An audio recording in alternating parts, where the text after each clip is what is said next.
انتخابات نوبتی مجلس نمایندگان مجلس عالی جمهوری تاجیکستان و مجلس‌های محلی وکیلان خلق در سطح بلند تشکیلی، غایوی، سیاسی و طور شفاف و دموکراتی دایر شده با به دست آوردن اکثر آواز انتخاب کنندگان پیروزی حزب خلقی دموکراتی تاجیکستان تأمین گردید. این نقطه ضمن جلسه جمع‌بستی ستادی پیش از انتخاباتی حزب خلقی دموکراتی تاجیکستان در ولایت سوخت ذکر گردید. رئیس کمیته اجرایی حزب خلقی دموکراتی تاجیکستان در ولایت سوخت ستاریان مطلوب خان امانزاده در جلسه جمع‌بستی ستاد تاکید کرد که آن دوام یک سال فعالیت گسترده و موثر داشت. ستاریان مطلوب خان امانزاده گفت که حزب خلقی دموکراتی تاجیکستان با برنامه دوربینانه و سازنده که رشد تمام سمت‌های کشور را برای 5 سال آینده در نظر داشته است و مرحله نوی سیاسی وارد شد و نامزدهای آن که اکثرا در انتخابات پیروزی به دست آوردند من بعد در تطبیق عملی این هدفها کوشش به خرج خواهند داد.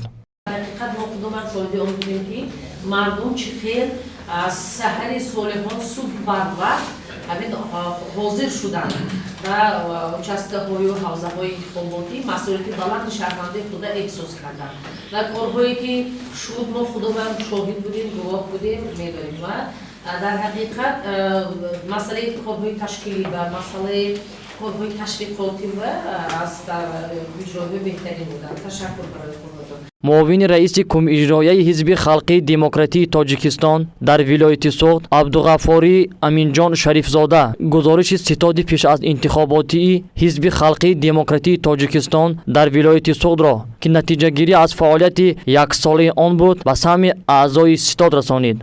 هرچند در این دوره 5 انتخابات پارلمانی را پس‌سر کرده از برخورد و رقابت‌ها سبقی لازمه گرفتیم، هنوز تجربه همه همسفان برای استفاده امکانیت‌های حزبی کفایگی می‌کند. یعنی پتانسیلی حزبی ثمره‌ناک استفاده برده نمی‌شود. یکی از کمبودی‌هایی که در روند پیشبری نامزدها به نظر رسید این بی‌مسئولیتی برخی از همسفان میباشد. متاسفانه عده‌ای از نامزدهای خود پیشبر که دیرتر نامزدی‌شان را پاس گرفتند حتی به حوزه‌های انتخاباتی تشریف نآورده با انتخاب کنندگان ملاقات دایر نکردند. ذکر گردید در مرحله اول فعالیت به خاطر بلند برداشتن معرفت سیاسی و حقوقی مردم همچنین آمادگی تشکیلات حزبی 1331 سمینارهای دستوردهی و متدی و خوری‌ها دایر به معرکه انتخابات گذرانیده شدند. با قرار مجلس ریاست گروه‌های ترغیباتی و تشویقاتی تأسیس یافته آن فعالیت پرثمر برد. اعضای گروه ترغیباتی و تشویقاتی که از ضیاعیان، زنان، جوانان و سابقه‌داران و فعالان حزب عبارت بودند در قلمرو ولایت 1284 واخوری دایر کردند. در واخوری ها برنامه پیش از انتخاباتی حزب خلقی دموکراتی تاجیکستان دستاورد و کامیابی های حزب و نامزدهای آن معرفی گردیدند. بعد ارائه گزارش رئیس ستاد ولایتی ستاریان مطلوب خان امانزاده تاکید کرد که در فعالیت ستاد شهری ناحیه ها کمبودی ها نیز جای دارند و از مسئولین طلب کرد که از پیروزی و موفقیت خاطر جمع نشده بهره گسترش بخشیدن فعالیت من بعد چاره‌جویی نمایند. برای رسیدن به هدفهای عالی امکانیت‌های حزب ثمره‌ناک استفاده برده شود.